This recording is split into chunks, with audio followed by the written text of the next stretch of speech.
Tarih boyunca farklı dönemlerde farklı planlarla İslam dinine ve İslam toplumuna saldırılar yapıldı, gerçekleştirildi. Yakın tarihte ise bunu başaramayan güçler aile yapısı üzerinden İslam dünyasını ve aile meftununu bitirmeye çalıştılar.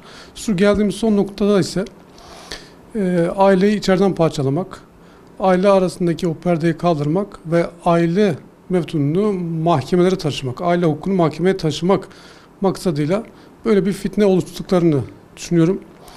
Ve bunu da maalesef yasalar üzerinden, yani Avrupa'nın kokuşmuş, Avrupa'nın şu anda başına bela olmuş kanunları bizim ülkemize, bizim toplumumuza koyarak bu yasalar üzerinden aileyi bitirmeye çalışıyorlar. Ve şu anda da maalesef birçok noktada problemler ve mağdurlar oluştu. Cezaevlerinde ve mahkeme salonlarında çok ciddi manada mağdurlar var ve bunlar maalesef yasalar üzerinden yapılmaya çalışılıyor. Biz kesinlikle bu fitneye düşmememiz lazım. Bizim dinimiz, örflerimiz, adetlerimiz ve kültürümüz zaten aileyi korumak için yeterli. Başka kanunlara, kurallara gerek yok. Özellikle bizim bölgede ise biz büyüklerimiz hep böyle gördük. Aile içerisinde problemler meydana geldiği zaman aile büyüklerimiz ortaya girmiştir ve bunu suhulet içerisinde çözmüştür.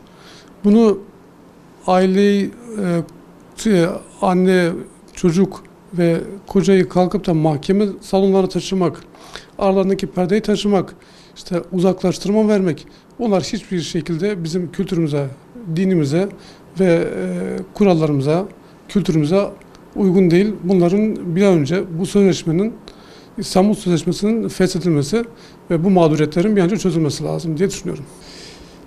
Tabii bize basından takip ettiğimiz kadarıyla işte ismi belli olan Soros ve buna benzer diğer kuruluşların Türkiye'de bazı STK'ları ve bazı kurumları kullanarak bu şekilde bu yapıyı oluşturmaya gayret ettiklerini görüyoruz.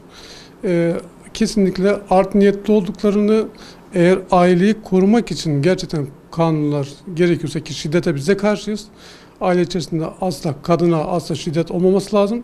Ama bunun yolu bir tarafı korumak, diğer tarafını mağdur etmek olmaması lazım.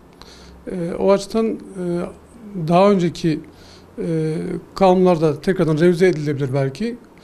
Ama bizim kültürümüze, bizim dinimize uygun şekilde kuralların konması, aile yapısını koruması açısından önemli. Bediüzzaman Hazretleri Risale-i Nur'un birçok bölümünde zaten bu noktada değinmiş ve yazmış. Kültürümüze baktığımız zaman da aynı şekilde, yani bizim Batı'nın kokuşmuş kanunlarına, yasalarına ihtiyacımız yok. Yani biz dinimizde zaten sünnetullah'ta da var, kültürümüzde de aynı şekilde bunları koruyabilsek zaten aile meftununu korumuş oluruz inşallah. Şimdi bu tür yasaların Avrupa'da zaten görüyoruz. İşte artık eşcinsel evlilik bile kanunun içine konmuş, hak olarak verilmiş. Buna benzer birçok ahlaksızlıklar var. Bizim ülkemizde de bunu dayatmaya çalışıyorlar. Evet, aile üzerinden, aileyi kullanarak, kadına şiddet üzerinden, kadın şiddet ismini kullanarak işte bu tür ahlaksızlıklara bile zemin hazırlamaya çalışılıyor. Tabii buna destek veren kuruluşlar, buna destek veren işte partiler veya buna benzer diğer şeyler de muhakkak vardır. Bu tuzağa düşmememiz lazım. Bizim gençlerimizi, çocuklarımızı ve ailemizi bu noktada korumamız lazım.